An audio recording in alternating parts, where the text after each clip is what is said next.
Welcome to Let's Talk Democracy. I'm Tina Johnson, your host. Join me as we talk to the people on the front lines, the change makers and activists who are building a stronger, healthier democracy for all of us. Whether you're looking for expert advice, a new perspective, or just a little inspiration, this is where you'll find it. When you look out at the world right now, it's easy to feel exhausted by the constant political noise. When most people hear the phrase political debate, they picture cable news hosts yelling over one another, toxic social media comment sections, or tense arguments at the dinner table. More and more, people just want to tune out entirely. But what if the problem isn't democracy itself? What if the real problem is the environment we've created for public discourse? Today's episode, Fixing Broken Conversations, a Blueprint for a Different Future, explores a remarkable idea.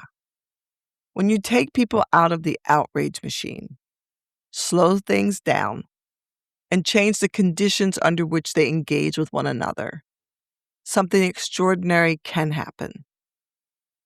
My guest today doesn't just study democracy, she tests it in the real world.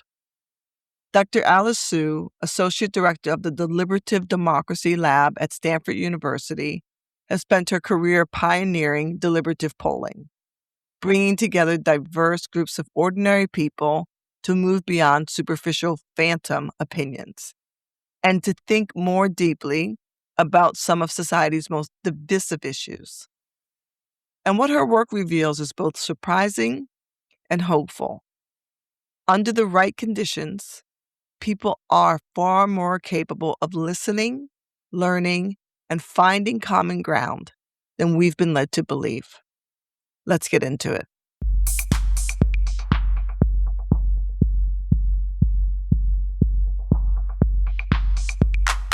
Hi, Alice. Thank you and welcome to the podcast. I'm looking forward to our conversation today.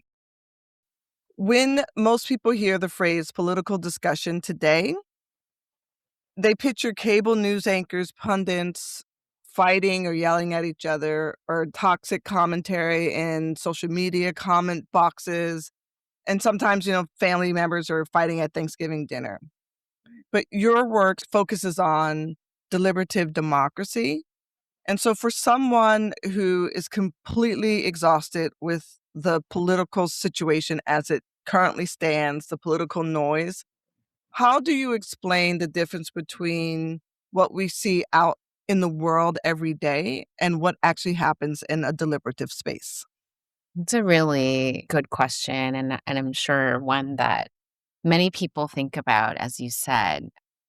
I would think about it in a couple ways. Well, one, you described what we see in media, and I definitely think that we have to put that in its own category because, we all know the traditional journalism tagline, if it bleeds, it leads. And more so than not nowadays with social media and so much information out there, that media needs a way to capture our attention. And why not so having people yell at each other or argue with each other? That's one way to get headlines. So I definitely want all of us to think twice when we're processing a lot of the headlines and a lot of what pundits and those shows or podcasts even are trying to do to keep us listening and to keep us watching. But then you also shared, how we engage on a daily basis and perhaps within our family and friends, and sometimes those difficult holiday conversations that we are stuck in. And for those conversations, those are, in my opinion, some of the hardest that we have to train our own emotional intelligence to figure out how to process it. And the work that we do, and we call it deliberation because we are asking people to weigh trade-offs and weigh the pros and cons. We give them time to because these are structured conversations. And I think it's quite different from those holiday dinners or your water cooler conversations because those situations are often ones that you have very limited time and you may even not be prepared to have those conversations. They oftentimes maybe, are bringing up information and sources that you're unfamiliar with and you're left kind of wondering, "Oh, should I have known that? Or is that true?" And all the uncertainty really puts us in a very uncomfortable situation, and that's why many of us don't want to talk about politics with family and friends. And so what is different about what our lab does, the Deliberative Democracy Lab, we pull out people from their everyday lives, generally a representative sample, and we tell them that this is a time and place for you to have structured conversations about these really controversial and tough topics. And more than that, it's really a space to just have discussion and learn about the trade-offs. And so we preface it by saying that, hey, you're going to be in this space where you're probably going to be uncomfortable. But people have then prepared themselves to be uncomfortable even though maybe the conversations and the topics may be similar to what we hear in the media and what we face in our holiday dinner conversations, we're in a different state when we're in these conversations that our lab puts together. And it then becomes more productive and people are learning and start changing their opinions. So I think that we really have to give ourselves some time and put ourselves in the mindset to have these conversations. I'm not saying that those holiday conversations are going to get any easier. They're probably not, but there are ways to try to help ourselves have more productive conversations. You've written about this term called phantom Yes. Phantom opinions. opinions. Yes. And I love this phrase because I think it perfectly captures something I think we all secretly feel. Mm, So can you break down what a phantom worse. opinion is? Yes. Yes. Phantom opinions is essentially opinions that don't exist. So our lab director, Jim Fishkin, has written about it. And one of the most famous studies that we cite a lot is George Bishop, who was a professor at the University in Cincinnati. Back in the 70s, he ran a research study that asked the public about their opinions on the Public Affairs Act of 1975. It was just a regular survey, just like how we administer surveys these days. So you get a representative sample of the public. You asked the public, do you support or oppose this act? And the punchline of this research experiment was that the act didn't exist. And in theory, if we don't know something, we should just say we don't know, in theory. But the research experiment showed that thousands of people responded to the survey. Some said they supported the act, some said they opposed the act. And the result of the experiment simply showed us that humans are willing to lie about knowing something. And it's actually quite strange if you think a little bit more about it because it's a random survey interviewer that asked you a question. It's a stranger. You have no relationship with this person. And in theory, there's no need to impress this interviewer either. Why lie about knowing about this act?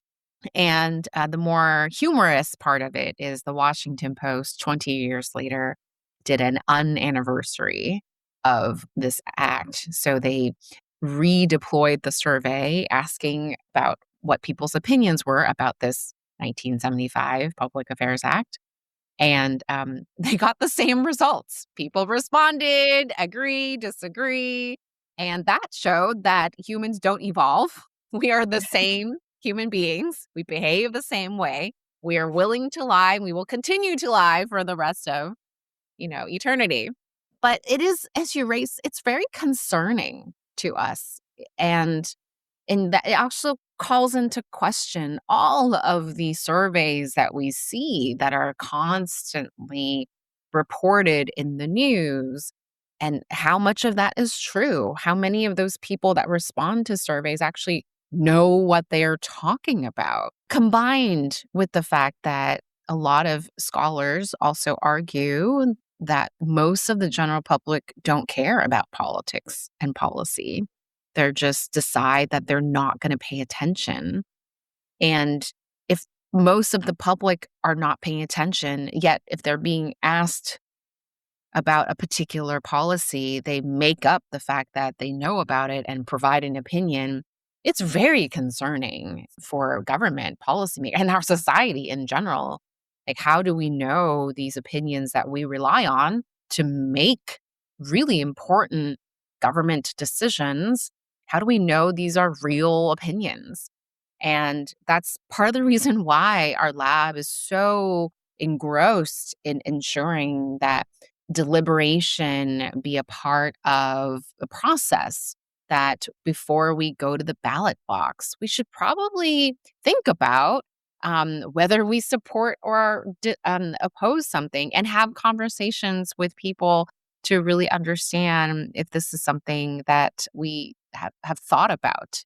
So it is a very interesting phenomenon that will never go away. How does giving people a structured space to Mm. learn and deliberate actually dismantle Mm. this phenomenon? Yeah, it's a great question. I find it kind of similar to when I need to do work.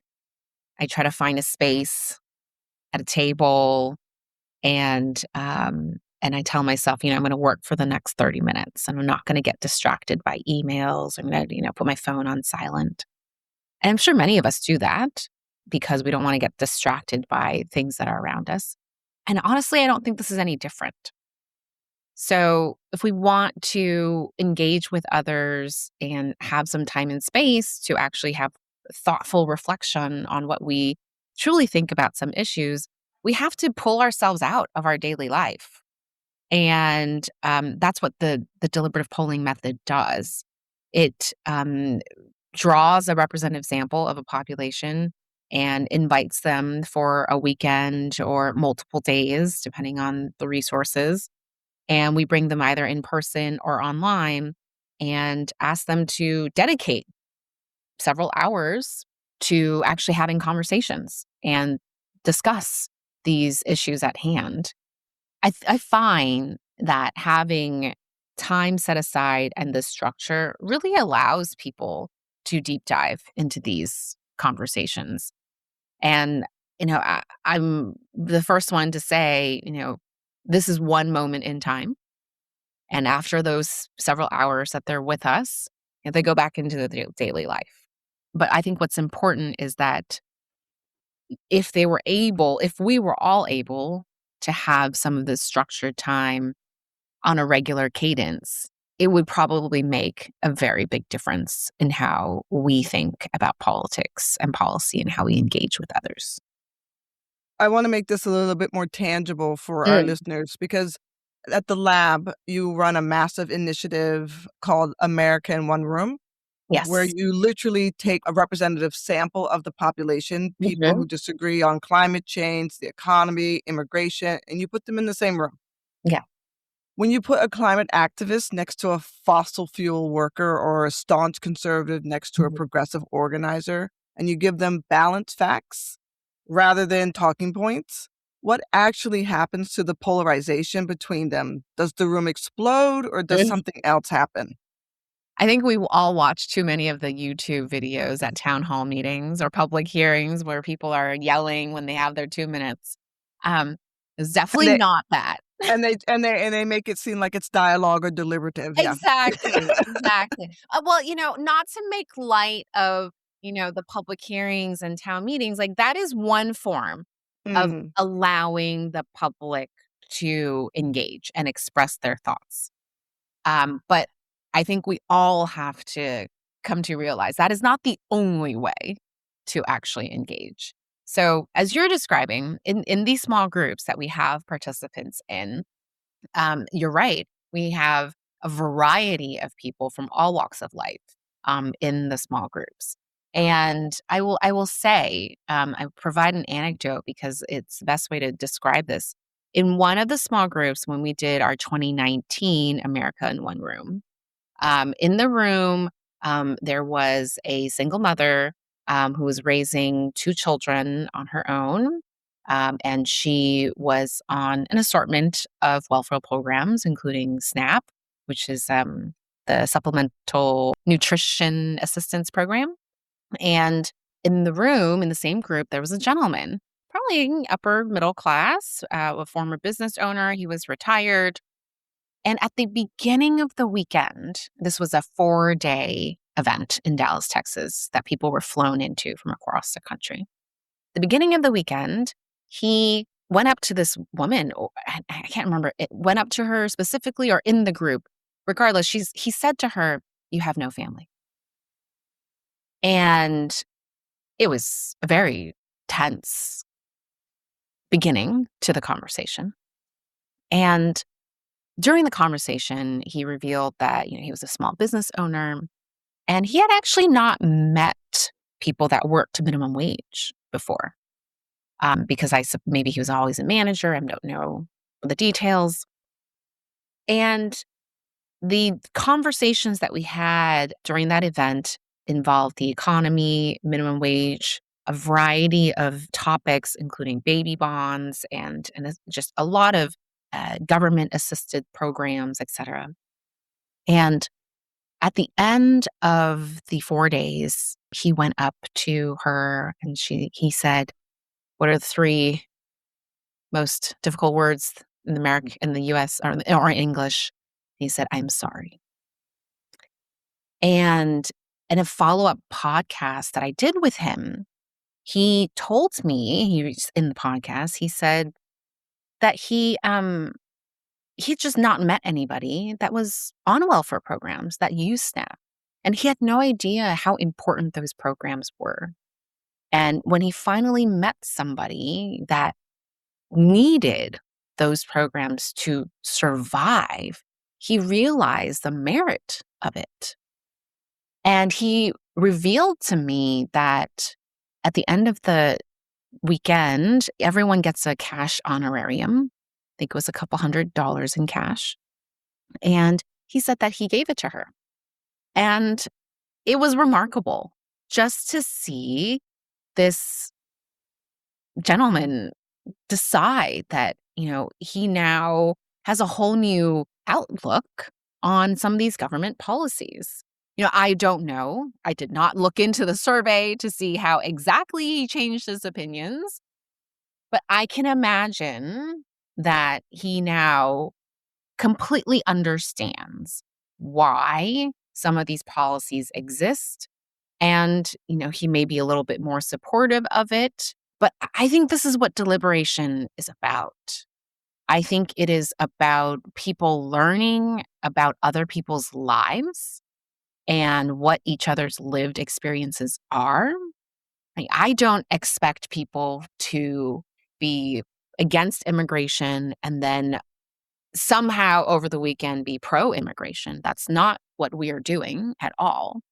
But rather, we want people who are on either sides of that scale to walk away from the deliberation knowing, I now have really good reasons why I believe what I believe. And while I understand the other side, I still stand and hold firm my own opinions. They respect the other side. They understand why the other side have the live experiences that they do. And I think that's what, like, coexisting in a society means. And I think for a lot of us, myself included, we have friend groups that are of a certain category. We go to work, we go to school, and we only meet certain types of people. we don't have a lot of opportunity to go beyond what we're used to.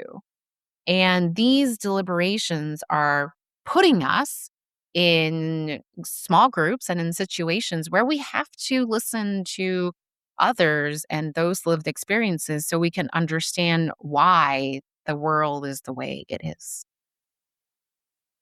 It makes me wonder about the term polarization.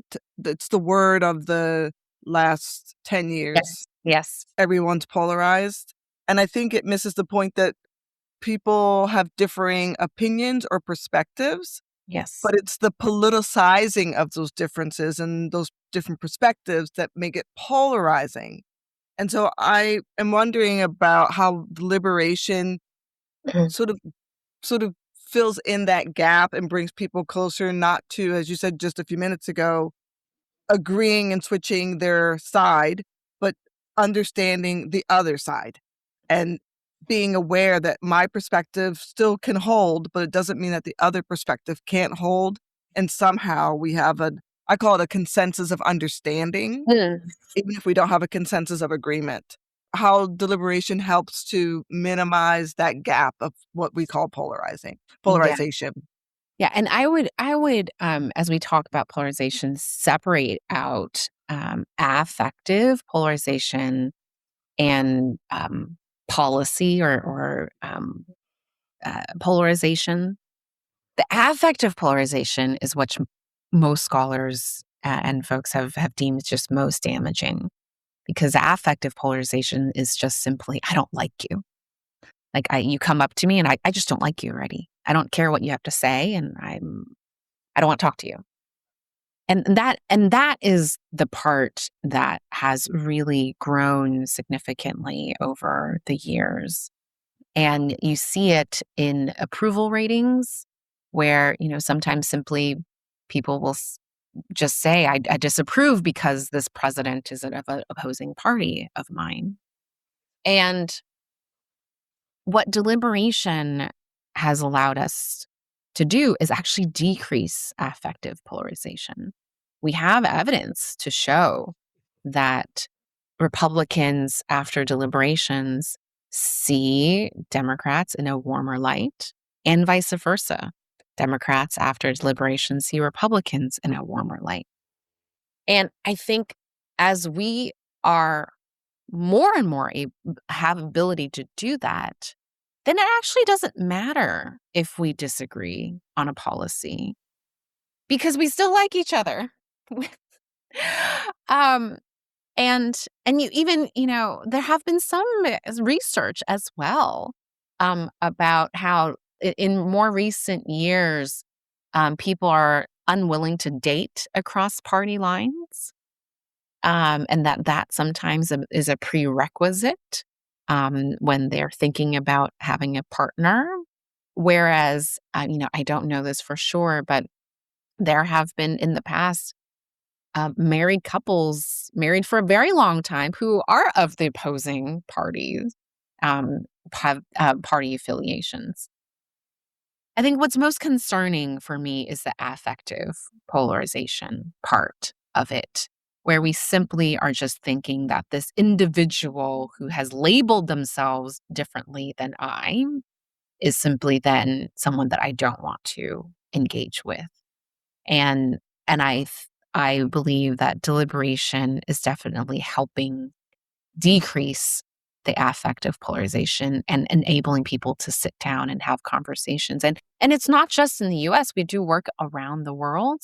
We've had deliberations in Northern Ireland between Protestants and Catholics, about whether their children should go to school together. And you can only imagine Mhm. what kind of animosity folks have for each other in those situations. And we've had deliberations in Bulgaria with, between Roma and the Bulgarian population. The Roma, for those that don't know, are a minority in Bulgaria and seen as lower class and, not deserving of many of government services.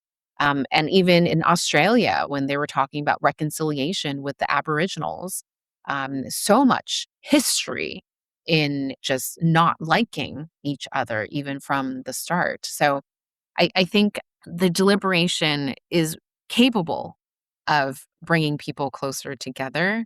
And I would say that it's not just once, but if we're able to do this more regularly and bringing people together more regularly, it would really make a difference in how we all think about each other. Yeah, I think when we like each other, we are more willing to find ways to build bridges towards each other. Just the example of the business guy who gave his stipend to the woman that was on SNAP benefits. At the end, apparently there was some liking there that I want to build a bridge towards this person. I appreciate the clarification of the different types of polarization. I hadn't thought about it in those terms, but it makes it more clear for me at least what it means. Because I think it's that hanging fruit where people feel so strongly and it's personal. I don't like you because of X, when in fact you don't know them to dislike them because of X. But one of the things I really appreciate about your research is that you just don't look at the final vote. You look at what happens inside the deliberation, as we're talking about now, specifically how socioeconomic, class, and privilege affect participation. And we all know that a typical town hall, as you said earlier at the top of the podcast, the loudest or the most privileged voices often dominate the microphone. How does your model ensure that a room designed for democracy doesn't just default to the loudest person winning? Mm. Um, so in addition to the overall sample being a representative population, we also do a random assignment to the small groups, which means every group has a different composition. Some have more men, some have more women, some have more of this or that. And that we find is the best way to actually assign participants to the groups. We have moderators in our in person discussions. The moderators are trained to ensure that there are equal participation, that we cover all the topics, but more than that, that pros and cons, the substance of the conversation are relatively balanced as well. The moderator plays a fairly important role in those in person conversations to ensure the types of equal participation that we're looking at. But I also will say that we have an online version of our deliberation as well, where it's actually AI assisted, and we've built all the roles and features of what the in person moderator does. We've built it online. And because we built it online, we actually don't need a human moderator on our platform. And the platform actually does the queuing of the speaking, agenda management, nudging participants, everything that the human does. And we found very similar satisfaction levels between the two. But to answer your question, we have a protocol that the human moderator follows, which we've mimicked and replicated in our online process. What would you say is the long game? Your Mm, recent research in 2024 and 2025, I believe, has been looking at whether these deliberative spaces have lasting effects. mm, And when the weekend is over, the citizens go back to their regular lives, mm, back to mhm, their mm. algorithms and their echo chambers. Does the magic stick? Or do they snap right back to where they started? I know, I know. This is primarily where the criticism comes when we talk about our work. Evidence that I can share. We've done follow-up surveys, 3, 6, 9, 12 months after these deliberations.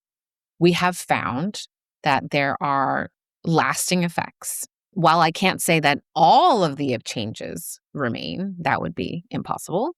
There are opinions that change that continue to last and are sticky. We have a couple papers I'm happy to share with everyone.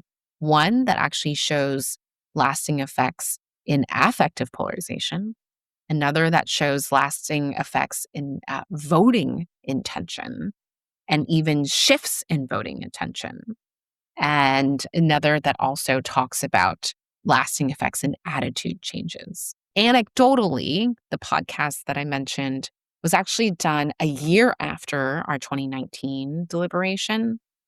And all of the participants in that small group that I interviewed noted some type of behavioral changes from canvassing or making the decision to canvass in their local elections to one person, this 70-year-old woman who lived in Texas for all her life, decided to move herself to North Carolina because she said that the event, the American One Room event, made her realize that her life was boring. She had nobody to talk to that was different from her. And she just did not feel like there was enough discussion happening around her. And she said that if she was going to stay in Texas where she would just be waiting to die. And hearing her say that just made me realize that it is never too late to engage and never too late to actually listen to other people. That is the most dramatic behavioral change that I can cite. Even folks that we didn't get a chance to interview or talk to, I'm sure there have been some behavioral changes, even the slightest, like looking at different news websites, talking to somebody that they wouldn't normally have talked to.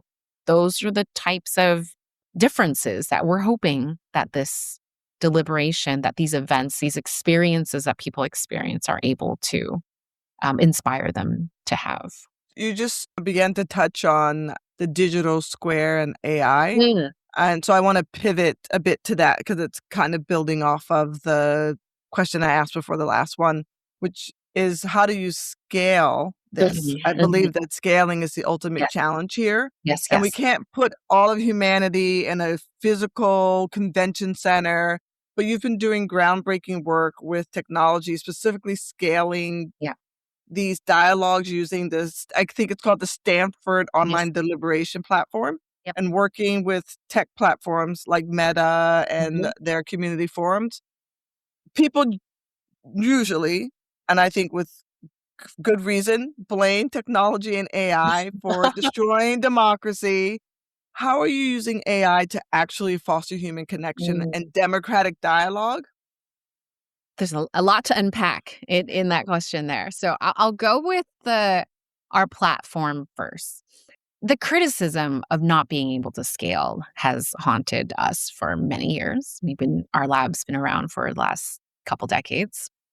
And several years ago, we partnered with Ashish Goel at Stanford at the crowdsourced democracy team. And he, from engineering, loves to build things and wanted to figure out what he could help us build that could help democracy. So we thought for a long time and we tried to figure out how to solve this, age-old question of scaling. And we figured that one of the obstacles that all deliberation has is that each group has to have a human facilitator. And the problem with that is you always have to train facilitators. And there's no guarantee that after you train them that they'll be great. We've certainly trained when we've had events for 500 people, we trained 40, 50 facilitators, and there are always a few that just don't really get it. And then in those situations, those groups suffer because of just the lack of ability to kind of understand what we're trying to do. And we realize that if we're able to build the features of what a human moderator does onto the platform, then we can actually scale a structured, high quality deliberation. And that's what we set out to do. And we did that. We've built this platform. We've logged over 100,000 deliberation hours. We've used it in 40 different countries. It operates in 40 different languages. And we've shown that you can have these really thoughtful conversations and still see the same opinion changes. you see trust being built, you see empathy happening on the platform, and you see all of these things, the same attributes that you see in the in-person deliberation. And now that we have the technology, we know that we can use the technology to scale. We've, I think, at most use a couple thousand people simultaneously on the platform. We're waiting for the day that we could have a million or multiple millions of people on the platform deliberating simultaneously. But to make that happen is not just technology, it's political will. We need we need a government or some political leaders to say, "Hey, that's a great idea. Let's do that." And we have yet to come across that. Um, and and so we've been trying with industry partners to engage them. What you were just noting, we've worked with Meta and Microsoft, Oracle, a number of industry partners to have national deliberations on the future of AI, on principles of AI, and those have been really exciting.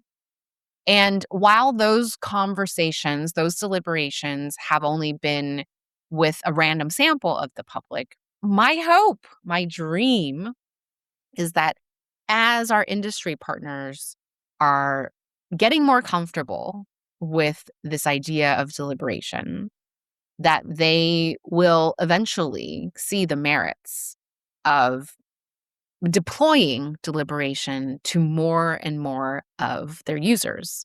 So, in my dream of dreams, Meta realizes that this deliberation is really useful, and maybe they deploy it in the apps that they have. And then billions of people would be able to deliberate. But that is just aspirational at this moment. For me, it feels a little bit like the fox guarding the hen house because, it's like a double-edged sword in a sense. Yes. Also, because if you have AI moderators or automated facilitators guiding human consensus in an online town hall, how do you build guardrails to ensure that the tech itself stays Mhm, strictly neutral? And mhm, how do we mhm. make sure the AI isn't steering the human Right. conversation towards Yeah. a specific outcome, right? Because Mhm, mhm, mhm, that's a mhm. big issue for people is that the algorithms and Meta and these other industry folks are known to be looking out for the interests Yeah. of the citizen, but more for the consumer they can influence for their own profit. Yeah. So Yeah. So 2 points. One, um, our platform is not completely AI. It's AI assisted. In fact, it actually has very little AI in it. Much of it is algorithmic based in the sense that if someone hasn't spoken in X amount of minutes, then they get a nudge. Or we build a queue and everyone presses the request to speak button and they get queued up. They have a set amount of time to speak, and then you can see when the next person's turn is. And there's a agenda management that keeps track of time. And so all is to say, a lot of our platform, this is just our platform, that I know there are many others out there, is actually a lot of group decision making and and basically allowing more transparency in how the group is deciding when to move on to the next agenda item, and just giving them a little bit of structure to figure out who's speaking next. So, and I'd be happy to demo the platform to anybody who's listening, because we want this to spread far and wide. But there are other platforms out there, as you're saying, Tina, that are hoping that AI does the facilitation. One of a paper that Google DeepMind published some time ago called the Habermas machine was specifically using their language model to help participants come to a consensus statement. There were criticisms about that because at the time that the paper was published, the paper actually stated that the model didn't account for fake news. And so if your group was perpetuating information that was not true, it would not flag it in any way. And you would just continually be talking about information that was not true. And there are other platforms out there that are trying to use AI to do much of the facilitation. And I think that, for us at Stanford, we think there is just immense value of having humans in the loop. So whenever we run our events, there's always a human or multiple humans in the background watching what's happening. But to your latter point about how the works with industry partners and how their incentives are aligned to make this happen, I have found that, industry partners have, th- they often have funds to do what they please. And the fact that, our partnership with Meta began in 2022 and is still continuing, I think shows that they see value in this work and engaging the public and actually trying to listen to a representative sample of the public about their views.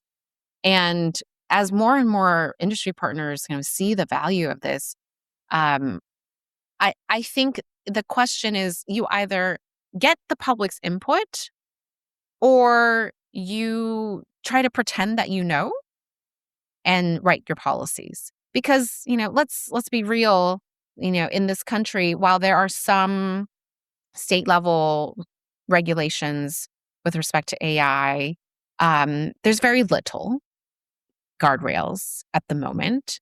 And there probably will continue to be very little, which means that many of the companies developing these technologies are just doing what they want or what they think they want to do. And our process with them at this moment is providing a little bit of insight into what the public wants. And I think providing this insight is better than not. And as long as industry partners are willing to be a part of the process, I think there is significant merit in continuing to do so. And I think that also the fact that our lab is helping convene it and not the industry partners themselves adds this transparency to this as well, because all of our materials, our reports are all published. And if other companies did it themselves, they may not make it public. And because we make it public, we're able to talk about it, just like I'm talking about it with you here. And I'm able to say, these are the changes that people had. This is what people want. This is what people don't want. And I am hoping that the industry partners that we have continue to see value in it and will continue to expand the scope even of what can be discussed. Thanks for that. Alice, you're also a fierce advocate for bringing the deliberative practices to younger generations, Yes. moving it into K through 12 and university Yes. classrooms. Why do you think it is vital that we teach kids how to deliberate long before they are Mm. old enough to vote? And what does a deliberative classroom look like? Oh, one of my deepest passions, because I've often said I've given up on 18 plus. So, a couple of reasons. I think that in order to teach something that really sticks in our brains, there needs to be dedicated time. So, not so different from why we run these deliberative polls. For young people, for 18 and under, the most time they spend in a structured place is a school. There is a good 6, 7 hours that you have teachers standing in front of them, and your job, the child's job, is to sit and listen. And there is no better time to teach deliberation than in schools, because there is already a structured environment to do so. And why the students need these skills is because we need to learn how to disagree with people and have conversations. An example, we've been working with an elementary school here in the Bay Area near Stanford, north of us, and they're amazing. This one elementary school committed to having 3 deliberations through this past academic year. And what we did was we first trained their 5th graders to be facilitators. And then In the fall term, we had a deliberation with their fifth graders about what age students should be eligible to have a social media account. And then in the winter term, we had deliberation with their fourth and fifth graders about whether the school should allow cell phones on campus. And then in the spring, the fifth graders facilitated the deliberation for the third and fourth graders about how many times the school should have free dress. And this is a public school in the area.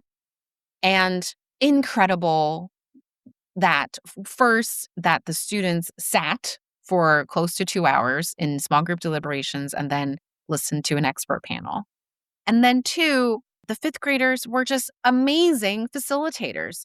We were there, we watched it. They were calling other students out, asking them, do you agree with this? What are some reasons why you would oppose? And they were getting the language. They were aware that, there are a lot of pro arguments here.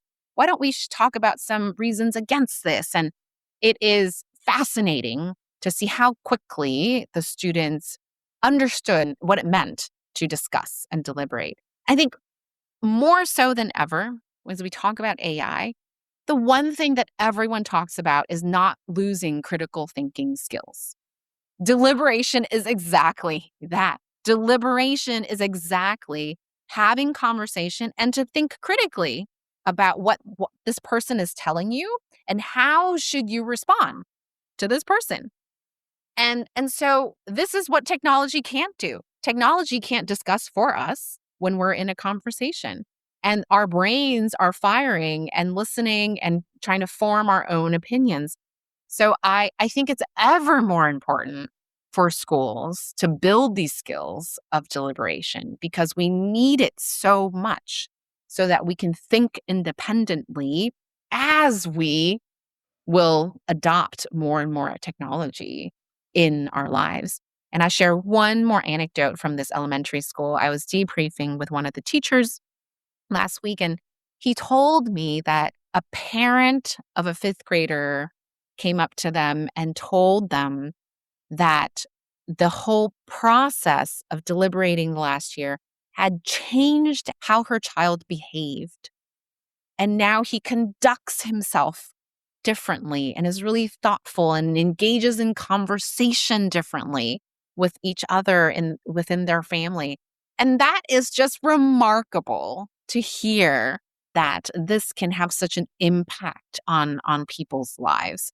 And I think that if we are able to do more and more of this in schools now, we are not going to be talking about polarization 5 or 10 years from now. We're going to be talking about other important issues, but we're not going to have to be talking about why one person doesn't like another person. So I think doing this work in schools is really essential. Why do you think it's not part of the experience now? Wow. I don't know how to answer that question. I think, I mean, the traditional problems of, teachers being overworked and some people already have their syllabus or curriculum that's been given to them and changing it could be very difficult. I do think that as I engage with private schools, that they have more flexibility. And we've definitely done a lot more work in private schools because they can accommodate their curriculum to do deliberation or even deliberation with the whole school. But it has been more difficult in public schools to actually do this on a regular basis. I think we got very lucky at this one elementary school where the principal and the teachers were so willing to just give it a try. And they've committed to doing it next year as well.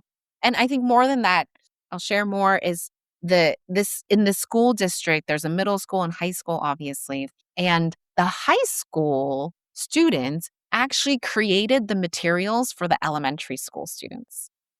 And so then the high school students were present when the elementary school students were deliberating. And it just fostered this environment and showed the young people that, look, you do this when you're in high school. When you get older, you continue this work. These are skills you take with you through your life.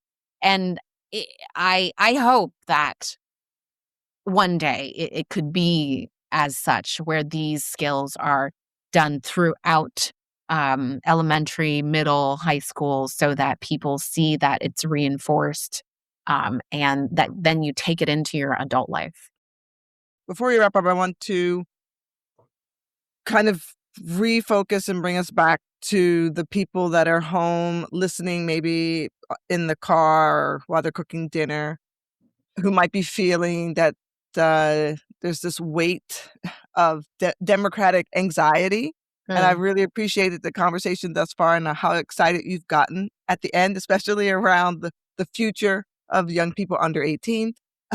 What is what is one small practical tool or mindset from deliberative democracy that Mm. they can use in their local school board meeting, their neighborhood association, at their family dinner table this week?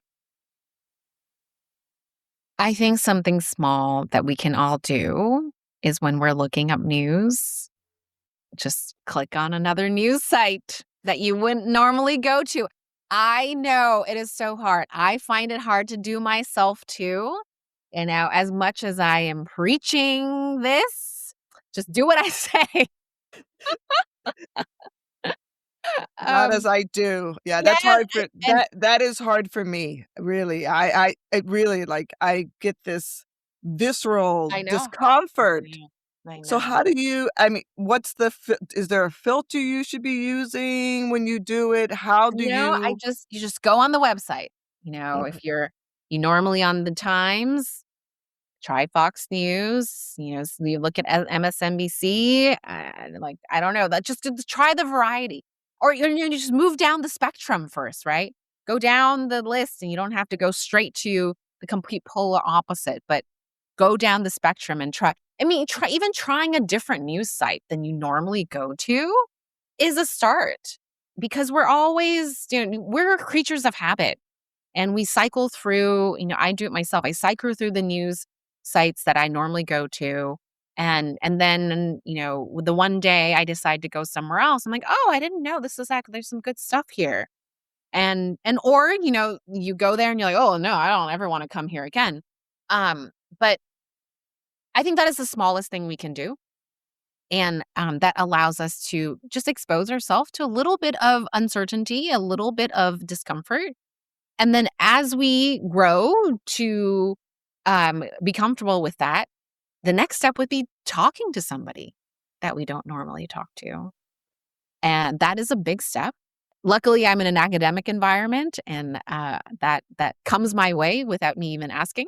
But I think for us, where if we work at a certain place, we live, and where we don't step out of our everyday lives all that much, that may be a little harder to find someone that you disagree with. Maybe you have a friend that's willing to have a friendly conversation with you and just play devil's advocate. That's one way to try to be exposed to at least different arguments than you would normally hear. I would take baby steps. I would not advocate for too drastic of changes to our lives, because more often than not, those drastic changes are not sustainable. Looking at a different website, talking to someone you haven't talked to before or wouldn't have done before, those are probably things that we can all try to do. exposure therapy, it sounds like. That's right. That's right. Thank you very much for giving us this blueprint. I really appreciate it, the data and the antidotes that you've given as well, for giving us some foundation and hope, and for showing us that democracy isn't just something that happens to us. I like to say this on the podcast often. It's something we create together, Mm, and that it's up to us to have the democracy that we want, but it does mean we need to engage. So I right. thank you for that. Yeah, that's right. I completely agree, Tina. Thank you for being here today. I really appreciated this conversation. Thank you so much for having me. What I found so compelling about this discussion today is that it challenges one of the biggest assumptions many of us carry right now, that polarization is inevitable and that meaningful democratic engagement is no longer possible. But what the work at the Deliberative Democracy Lab at Stanford University shows is that the problem may not be that people are incapable of listening to one another. The problem may be that we have built environments that reward outrage instead of understanding. And when we change the structure, when you slow things down, create space for reflection, introduce balanced information, and ask people not just to react, but to deliberate, people often become more thoughtful, more empathetic, and more willing to engage across difference. Not because they suddenly agree on everything, but because they begin to recognize each other's humanity again. That may be one of the most important democratic skills of the 21st century. So this week, maybe the challenge is simple. Read one source you normally avoid. Have one conversation with curiosity instead of certainty. Ask one more question before jumping to judgment. Democracy is not just something that happens in elections or institutions. It is something we practice in how we listen, how we disagree, and how we live together. I want to thank you all for listening to Let's Talk Democracy. If you enjoyed this episode, please subscribe, share it with someone who cares about the future of democracy, and leave a review wherever you get your podcast. It really helps more people to discover these conversations. Until next time, stay curious, stay engaged, and keep talking democracy. I'll talk with you soon.